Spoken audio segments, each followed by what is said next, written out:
And I'm excited to share with you today because I want to talk about focus. Whether you're contemplating issues and challenges, goals, objectives in the workplace, in your personal life, in your spiritual life, what's really necessary and what's often missing is focus. And Jesus had a really interesting way of talking about focus. I'm going to share it with you in just a second. It's in Matthew chapter 6. Um, but when you're focused on one thing, you tend to be more successful in doing that. You can complete it. Some people say, I've got to complete 3 things today. You focus on those 3 things, you get them done, and now your whole day is better. And there are other times when you're just like distracted, and so you're doing a bit of this, a piece of that. Next week, you pick up another piece of that, and it seems that you never get anything done. But Jesus said in Matthew chapter 6, verse 22, he says, the light of the body is the eye. If therefore your eye is single, your whole body shall be full of light. That makes sense. But then he says, but if your eye is evil. So in one case, he says, if your body is full of light coming from a single source, if therefore your eye is single, your whole body is full of light. Your whole body is full of light because your eye is single. However, the contrast to that is if your eye is evil. He doesn't say distracted. He said evil. He says your whole body shall be full of darkness. No person can serve 2 masters. He will either hate the one and love the other, or else he will hold on to one and despise the other. He concludes by saying you cannot serve God and mammon. You can't serve God and mammon. And so the image we have here is of an eye that produces light in the body and an eye that produces darkness or evil. He calls that eye evil. And sometimes it's not that you have bad things you're pursuing, but you are not focused.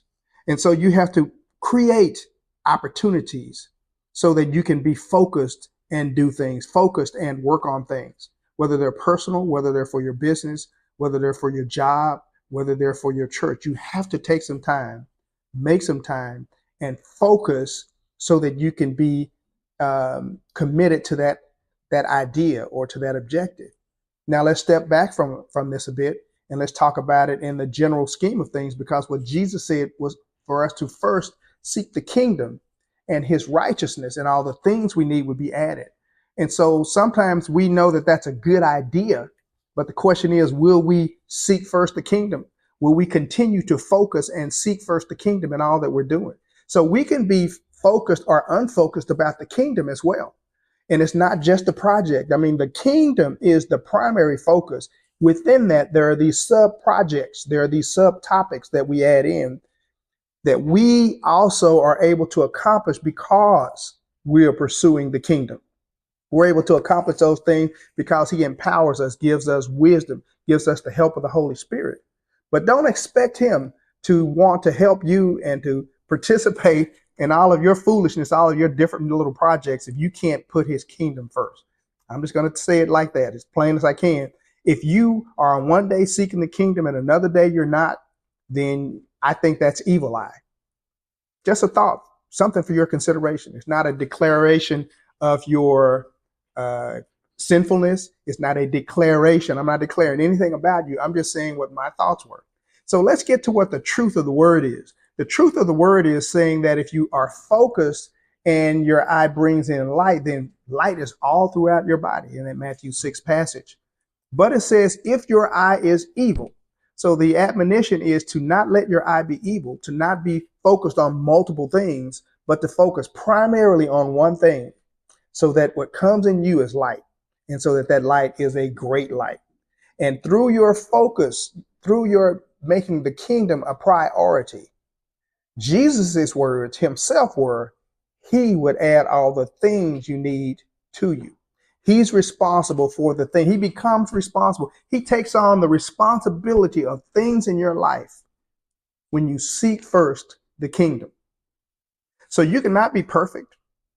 You cannot be very good at a lot of things.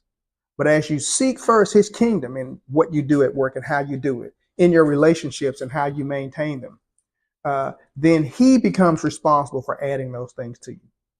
I think that's very plain. Don't have an evil eye, Matthew chapter 6, but instead seek first the kingdom. Don't try to serve the wealth of the world. Don't try to serve Satan in that regard. Don't trade your soul so that you can gain the whole world and you fool around and lose it. But instead be focused on one thing, and that is to seek first the kingdom and his righteousness and allow him to add all things unto you. This works whether you're talking about business or whether you're talking about life or whether you're talking about your spiritual well-being. Seek first the kingdom and its righteousness. That's the truth. This is the whole truth and nothing but the truth. May God bless.